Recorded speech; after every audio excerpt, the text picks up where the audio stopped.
वांसासी जीर्णानि यथा विहाय नवानि गृह्णाति नरोपराणि तथा शरीराणि विहाय जीर्णा न्यन्यानि संन्याति नवानि देहि। श्री भगवान ने कहा, जिस प्रकार मनुष्य पुराने वस्त्रों को त्याग कर नए वस्त्र धारण करता है, उसी प्रकार आत्मा पुराने तथा व्यर्थ के शरीरों को त्याग कर नवीन भौतिक शरीर धारण करता है।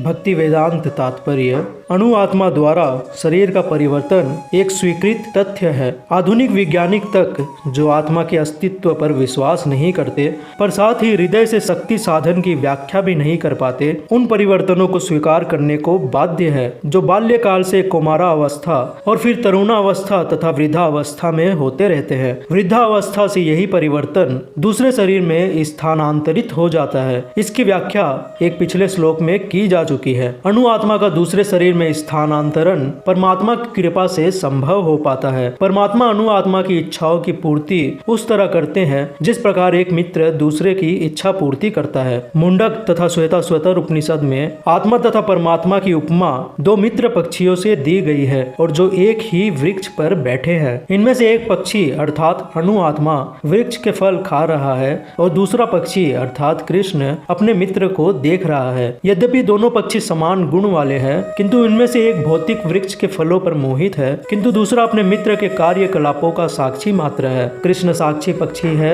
और अर्जुन फल भोक्ता पक्षी। यद्यपि दोनों मित्र अर्थात सखा है, किंतु फिर भी एक स्वामी है और दूसरा सेवक है। अणु आत्मा द्वारा इस संबंध की विस्मृति ही उसके एक वृक्ष से दूसरे पर जाने या एक शरीर से दूसरे शरीर में जाने का कारण है। जीव आत्मा प्राकृत शरीर रूपी वृक्ष पर अत्यधिक संघर्षशील है, किंतु जो ही वह दूसरे पक्षी को परम गुरु के रूप में स्वीकार करता है, जिस प्रकार अर्जुन कृष्ण का उपदेश ग्रहण करने के लिए स्वेच्छा से उनकी शरण में जाते हैं, त्यों ही परतंत्र पक्षी तुरंत सारे शोकों से विमुक्त हो जाता है। मुंडक उपनिषद तथा श्वेताश्वतर उपनिषद समान रूप से इसकी पुष्टि करते हैं। यद्यपि दोनों पक्षी एक ही वृक्ष पर बैठे हैं, किंतु फल खाने वाला पक्षी वृक्ष के फल के भोक्ता रूप में चिंता तथा विषाद में निमग्न है। यदि किसी तरह वह अपने मित्र भगवान की ओर उन्मुख होता है और उनकी महिमा को जान लेता है, तो वह कष्ट भोगने वाला पक्षी तुरंत समस्त चिंताओं से मुक्त हो जाता है। अब अर्जुन ने अपना मुख अपने शाश्वत मित्र भगवान कृष्ण की ओर फेरा है और उनसे भगवत गीता समझ रहे हैं। इस प्रकार वह कृष्ण से श्रवण करके भगवान की परम महिमा को समझकर शोक से मुक्त हो जाते हैं। यहाँ पर भगवान कृष्ण ने अर्जुन को उपदेश दिया है कि वह अपने पितामह तथा गुरु के देहांतर पर शोक प्रकट न करे, अपितु उन्हें इस धर्म युद्ध में उनके शरीरों का वध करने में प्रसन्न होना चाहिए, जिससे वे सब विभिन्न शारीरिक कर्म फलों से तुरंत मुक्त हो जाए। बलि वेदी पर या धर्म युद्ध में प्राणों को अर्पित करने वाला व्यक्ति